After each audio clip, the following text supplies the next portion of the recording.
All right, welcome everybody. Excited to get into this one.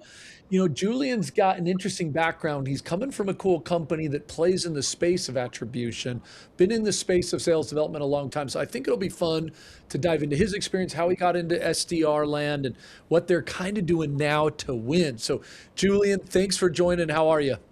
Good. How are you, man? Thanks for having me and for the flexibility. I'm super excited to be here. We've been in touch for quite some time, so super excited. He's a hard guy to nail down, but he's busy, he's totally busy, man. And I know How are you? it's coming on summer. We had to move this a couple times, but hey, what's done is done, man. Let's not live in the past. No, it's all good. Want to kind of start a little earlier. Do want to get into kind of DreamData, what you guys are doing over there, because it's some Sure. cool stuff. But man, how'd you get into this stuff? Why sales development? You know, I I was working for Legends Hospitality in my early 20s, I think around like 20, 22, 23. If you don't The know, old they're hospitality transfer, huh? You did the old, I love it, man. Okay. they're owned Okay. by the Yankees and the Cowboys, and I was selling the observatory at the top of One World Trade Center. I loved it, great company by the way. But through my like just experience there and my job before then, I really, I mean, I've always liked tech a lot, software specifically, and I got some. My dad was in SaaS, and his Oh, was advice it to me cool? was like, sell what you love, not just don't work for like these brands just because they're large Hmm. companies. Like, go sell what you love, right? Um, at the time, and not that it's not big now, but startups were like the hottest things in Manhattan. It was like everybody and their mother wanted to work for a startup. Ping pong tables were huge, and like the whole like startup environment. I have a keg here. I got a ping pong table. I got these couches, and out of college kids really really wanted to work there, and I I was a love how kid. you added the ping pong table. You had to have the ping pong table, man. We have a ping pong table at DreamData right now. By the Oh, way, dude, shameless plug for awesome. hiring, but so it's really, it's really fun. We just got it, but you get the gist. It was like one of those things where that's where my mind was. I really wanted to have fun at work, and at the time that was like the hot thing to do for kids out of college is become an SDR at a startup. So I went.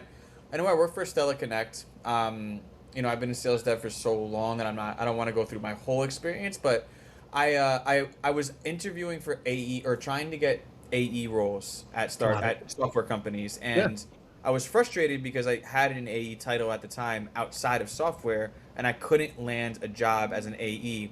So I called someone that I knew that was in SaaS working for Oracle, and he was like, "Dude, you got to be an SDR first." And I was like, Really? Yeah. what is this SDR role like?" Well, you And didn't even know. You were like, I don't even know what it is. I yeah, love it, man. yeah. I And love that. I started applying, and I interviewed at a company named Stella Connect, and um, I got the job, and I started kind of liking the role. I started liking like how you like the critical thinking behind it, and how I was using all these different So softwares. many different facets, right? Yeah, Yeah. yeah. It's yeah. There's a lot going on. I agree. I agree. It was just all over the place, and I was like, and it's still to today with AI. Like what worked last week wasn't working this week, and that Yeah. was still relevant 10 years ago, and I liked that aspect. And then my manager at the time, I was there for 4 years almost, and he promoted me to senior SDR, then SDR team lead, and then he left, and I started managing. But I really like to tell that story because I was an SDR, and I stayed in. I actually just fell in love with the role, and he identified me as someone that'd be a good leader. So I stayed in And it, and I but you were part of that acquisition. You got the Medallia acquisition, oh right? yeah, we were acquired by Medallia for 100 million. Yeah, that's always interesting to kind of experience that transition as well, right? Oh yeah, yeah. I mean, like, I mean, like, till today, I mean, I've worked at some amazing companies, and I love all the companies I've worked at. Um, but to today, that story, I mean, I was what, 23, to be an SDR and help a go-to-market team get That's acquired awesome, dude. for 100 million by Medallia. That's cool. It didn't even feel like a job. It felt like a journey. Like I was going to conferences, I was running around San Francisco, I was like partnering with Zendesk as an SDR too. You know, Wow, dude. um, Yeah, it, because it you was guys were close with Zendesk. Yeah, that's right. We talked yeah, about that. yeah. That's cool, man. And then I stayed in it. I was in cybersecurity afterwards. I worked for a company called Insights. We were acquired by Rapid7 for 300 million. So like $400 million worth of acquisitions in a year and Dude, a you're a half. magic number, man. I want the audience to know you just need to hang out with Julian. He'll get you to the right place, man. Hopefully Dream Day they can follow the same suit, man. Give us the quick on that one. So you ended up here. What are you doing over at Dream? Give us that quick overview. What's going on there? Yeah. So I had the So I'll start with what we do. Like we're basically a B2B revenue attribution platform. We're helping go-to-market teams understand what's actually driving their pipeline and revenue. Basically, like high level, we connect the dots across your sales and marketing and product data, every touch point, Super cool. campaign, and channel. So you can see which efforts are actually generating like real business impacts, not just clicks or like MQLs. And then we take like the guesswork out of like what's working to revenue orgs, right? And then on top of that, to take it level further, we would just help marketers like prove value back to the business. My unique experience in sales development is I've actually rolled up to marketing for the latter part of my career. Oh, So cool. I've been in the room when like marketers, no offense to marketers, I love marketers. I am a marketer. I consider myself in You're marketing. talking to one, man. You're talking to one. Exactly. Where there's a question mark about the impact that like their paid campaigns are doing or their field events are doing or like, their webinars are doing, right? Like I've been in the room when sales have been like, you can't prove the value of that. Like give me the budget and I'll go hire 10 AEs, right? I love it. Um, we take that question mark away and like, through meeting with our CEO and the team here, I just fell in love with the mission of it. And like the mission statement behind that because it's very powerful. So, Seriously, yeah, the data, dude. No, that's awesome. And then a little bit about the team. So, if you don't mind, what's going on team wise? You guys growing? You trying yeah. to go into Europe? Like, what's going on there?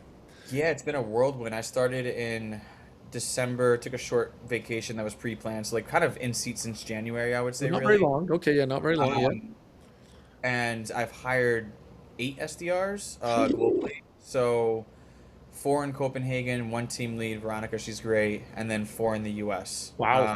Wow. So time zone difference is crazy, but they're That's the awesome. one. That's the one problem. Yeah, yeah, it's such a hard time zone. Sometimes that's nice if you got LATAM people. It's like, oh, they're in Central Time, but it doesn't always work with the MIA, does it? Yeah, Interesting. we're based in Copenhagen, which is also really cool. So it helps. I have a team lead there as well. So, but then like the we have an Next. office there. It's not just they're just not on an island. So that's I also love it. cool. I love it, man. Cool. Well, I know we talked through a couple different things. I'd love to just touch hiring for a minute because it's, many of us are not, not hiring. We're actually expanding to your point. Sounds like you've done it. It's so hard to hire team leads. Is your team lead have you called her a team lead, right? Does she have a quota and management or no? Yeah, yeah. Oh man, we got I to love talk it. about this. This is one Yeah. of those things. What do you think? You like it? You hate it? What do you think, man? I, Team lead, I should they have both? I think it's situational. Yeah. Okay. Okay. And I think like if they don't have a quota, you might as well just call them a manager, right? Yeah, Like for sure. That for sure. I agree. I agree with like that. I think that like the team lead role is very specific to a player coach and also Ah, yeah.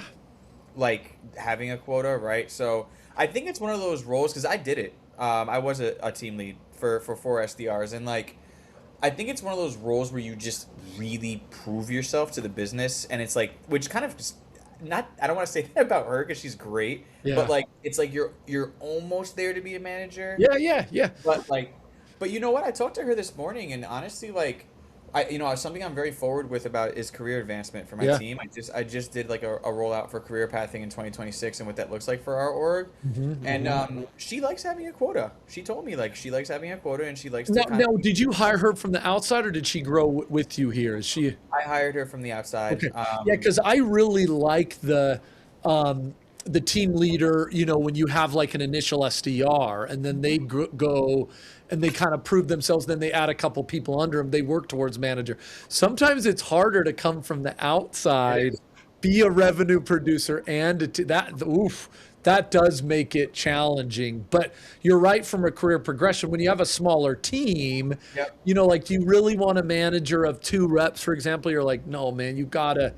You got to have your own quotas. So I know that's a debate. Sorry, I just wanted to ping you on that real quick. No, no, no. What, what, I think it's really cool that you bring that up. I think it works for us and for her. Yeah, yeah. Like, again, I think it's yeah, just for each their own, man. I just think yeah, it's an interesting topic. Some people love it. Some people have had bad experience with it. It's cool to hear your take. Other things on hiring. I mean, it's such a, I feel like hiring should be better. It's just so hard still. Anything you've done to kind of find better reps, role play stuff you've done, yeah, resume reviews, any tips, tricks? I just know people are still like, gosh, dang it, I got a bad one there and I didn't want it. yeah. Dude, I've been hiring for so long. I don't want to go on a tangent. I think, again, I used the word situational before. I think that a big thing that's slept on in the SDR role is everyone thinks the SDR profile should be the same. And what I mean by that is like, I worked in cybersecurity for 7 years, managing SDR teams. Okay. And what I found is like, it's situational, but for the most part, that out of college student, hungry, motivated, mendable, young in their career, wasn't the best fit for cybersecurity because it's so technical and there's so many buzzwords. Dude, man, security, I've tried to stay away from that like the plague. Like to your point, it feels like it's not even SaaS. It feels like Yeah, it's different. I'm like, oh, security? Oh, you guys are in a different world. It's just, yeah. it's harder. It's more technical. I've had a few conversations in my days and usually I'm like, you guys are too cool for me. So I get that. I totally get that. It's tough. It's tough. But like I guess just know your industry and understand who needs to hire. Like Mm. right now our platform is really good, but like the what's successful is like the out of college, hungry, willing to learn, coachable, mendable. So okay, so you do go kind of right out of college because that's often a On this debate. line. Do you Yep. go for the 2 or 3 years? Do you go for the? Sounds like you're going for the out of college though. Cool. Out of college and like I think the I have one SDR that has SDR experience before this, but not for too long. Oof. And Wow. Wow. Okay. So you're going. Look, I think there's a lot to. I really like the.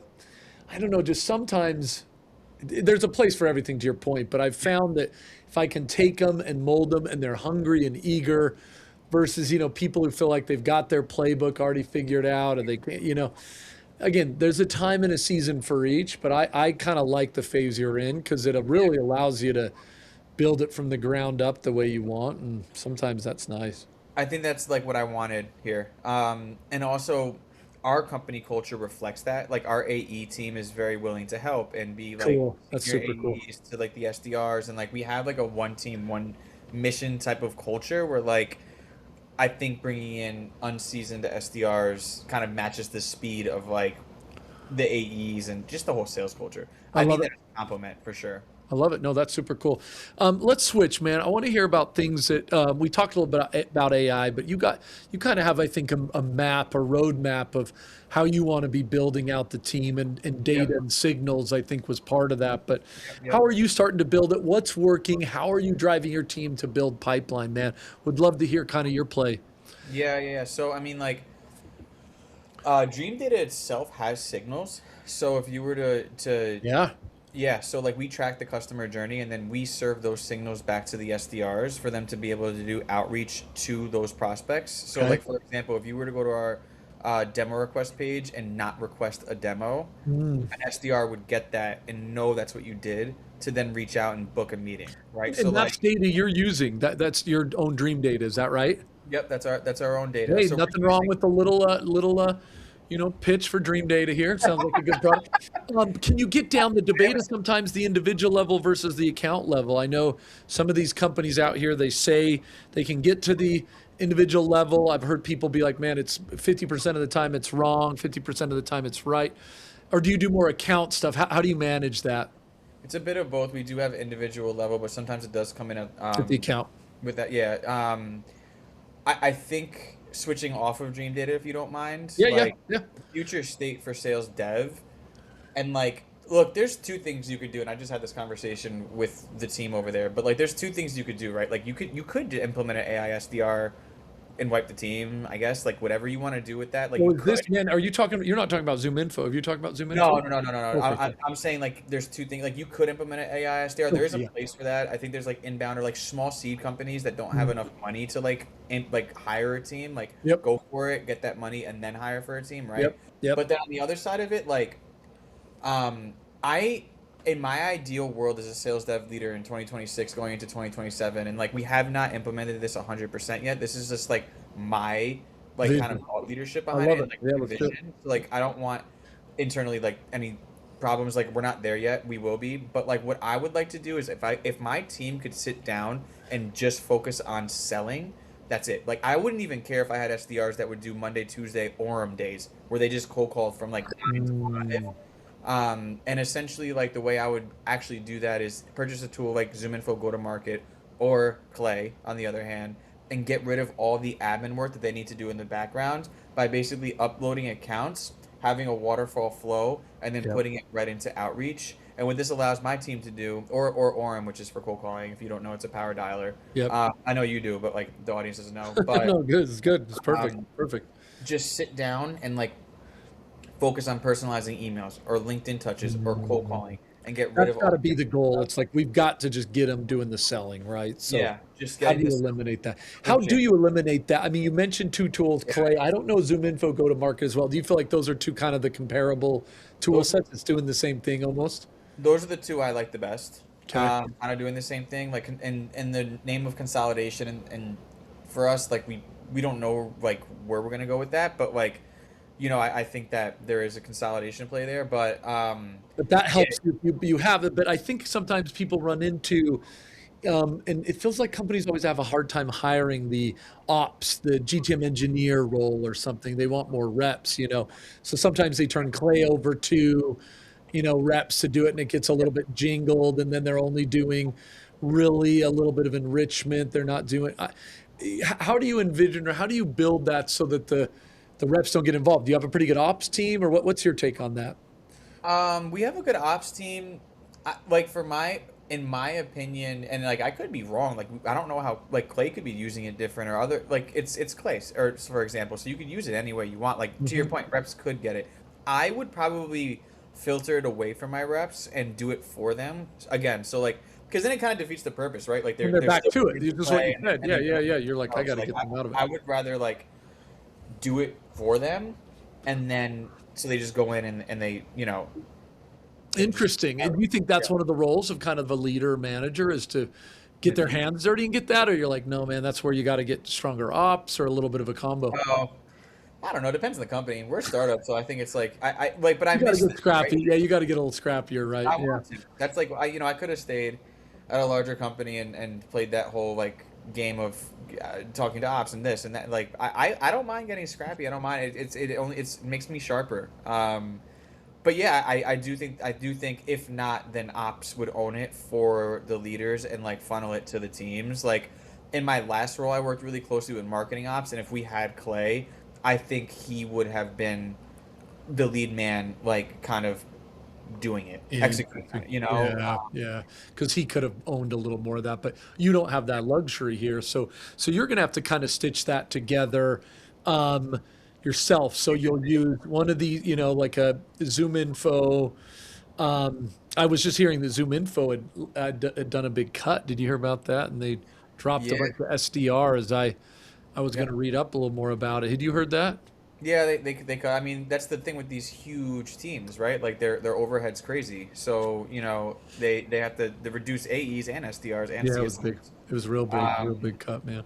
Anyways, do you feel like so you from a tech stack that hit that one more of your vision there? You're kind of thinking you got like the Zoom, maybe the Clay, the Orum, the outreach. How's that working? yeah, I mean, future state and what I would envision moving forward that like sophisticated teams will do is, like I said, to summarize, like only have their team selling and Yeah, you logging got to into just two get stuff. platforms. So Yeah, like either cold calling or like doing things in a sales engagement tool like Outreach to be able yeah, to do emails or LinkedIn, and then the rest would be like essentially target account list, putting into an AI tool, AI enrichment tool, having it waterfall enrich all the contacts, and then connecting it to a sales engagement tool and like automatically pushing it through. So then your SDRs just sign into outreach and they just personalize That's emails all cool. day, I love it. or in touches, or just call, right? I think the most ironic part about all of this is that's what we were doing in the 80s with like, Well, the something like funny thing is, no, it's true, man. complicating it. No, But look, when I was doing sales, that we called it appointment setting back in the early days, but someone handed me a list. They did the work. They yep. handed me a list. I just freaking pulled out my I mean, we had some version of a phone, bro, and we were just calling, we just hit the Yeah, numbers, keypad, and started calling, just did what you did best. I didn't go find my own list. They handed it to me. I know. We got to get back to that a little bit. It sounds like we got to get Yeah, back to yeah. that. I joke about it, and like, even the people who are selling it to me are like, yeah, I mean, you're not wrong. And it's like, yeah, the boiler room type thing. Yeah. Email versus phone, man. Where do you stand? Do you think there's a place for both? You big on the phone? You big on social? What's your channel of choice? Um, I have, and it's not that I lost it. I have refound my love for the phone. Like Awesome. I see my reps. I mean, Orum's a very powerful tool. I'll plug them on that one here Yeah, in this podcast. But yeah. like they're a really powerful tool, and like they give me a lot of coaching analytics. They give me a lot of things that I can do to coach my team. But we have ZoomInfo and we have Lucia, and like essentially what I'm trying to say is like we get good data, and like our connect rate's actually not bad. Is It's it? probably also because we sell to marketers, so they're more prone to pick up the phone. Yeah, yeah, yeah. Um, so like, but our connect rate's high, and it's been really fun to listen to calls and coach on calls and do call blocks again. And like I feel like that culture is coming back.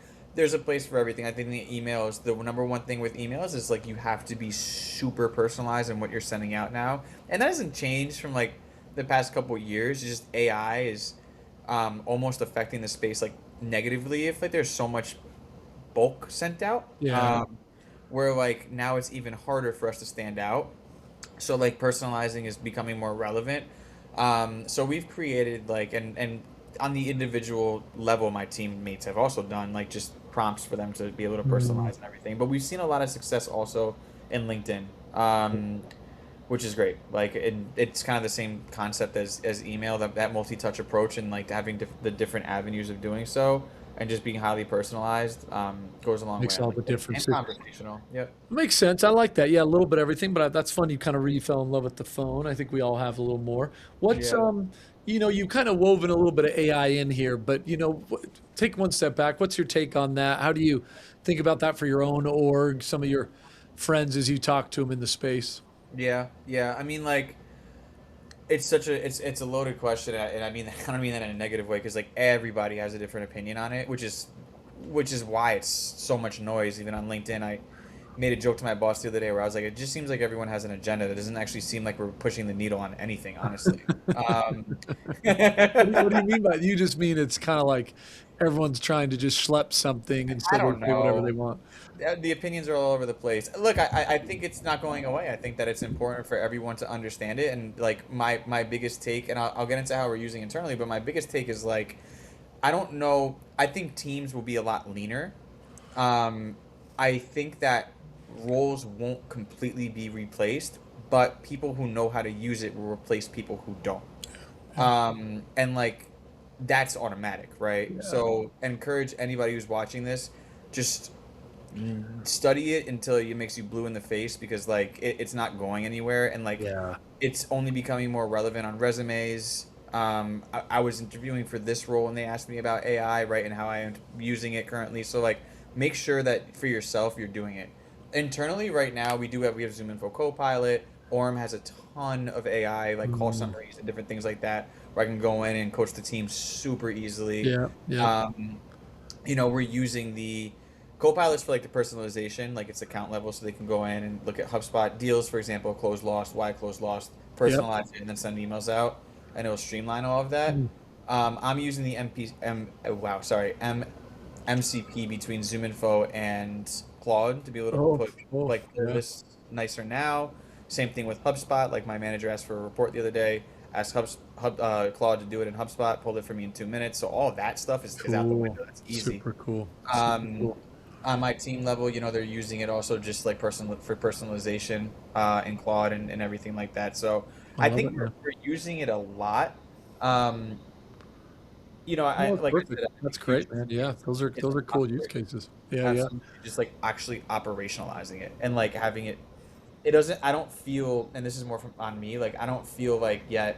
Um, it's 90% of our workflow, and like I want to get to that point where I feel that, and only make them stronger while doing so. Yeah, yeah, So yeah. No, man, look, I think everyone thinks everybody's super far and I everyone's know. I AI know. at every piece, but I mean, I've been doing this, man. We're all at the beginning. We're all figuring it out. To your point, stay curious, play with it. It's not going away. But if you think you're behind, I mean, there's a couple guys on LinkedIn that they're poor as dogs, but apparently they've created $10 trillion in pipeline, but their company's still one person. So So watch out, that's what I was trying to say before. It's watch like out I'm for those reading all this guys because stuff. Yeah. I've tried. And look, you and I chat a little bit. I mean, we've been doing AI. I thought we could go further, and it's hard. It's hard to, like personalization matters. AI struggles to pull in everything and really, decipher it. And AI voice is good, but it's not. It's not amazing. Certain personas like. So we got a ways to go, man. Keep your head up. I definitely would agree with that comment. So Yeah. cool, man. Well, it's fun chatting. Appreciate the time. If someone wants to chat a little more, learn a little bit about DreamData, what's the best way to do that? Reach out to me on LinkedIn. My name is Julian Muniz. I work at DreamData. Feel free to reach out to me there. If not, my email is jmunez@dreamdata.io. If not, just submit a demo request. Those come in as signals too, so I promise you we'll get right to you. I love it. I haven't heard someone do that, man. That'll definitely get your attention, won't it? Right? Yeah, Oh yeah. man, that was a good one. All right, Julian. So glad. Thanks for taking the time out for the You too. audience. Have a fantastic day. You too. Thank you. Appreciate it.